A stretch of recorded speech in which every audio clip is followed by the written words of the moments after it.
Sekretaris Jenderal PDI Perjuangan Hasto Kristianto sempat dipanggil Polda Metro Jaya pada Selasa 4 Juni 2024. Ia dipanggil terkait pernyataannya di sebuah stasiun televisi nasional.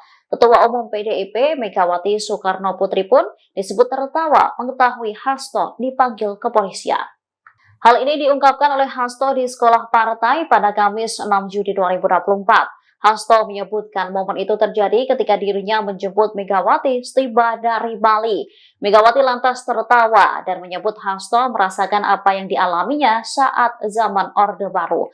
Hasto lantas meyakini apa yang dikatakannya adalah kebenaran. Selesai dipanggil Polda Metro Jaya, Hasto juga akan dipanggil oleh Komisi Pemberantasan Korupsi.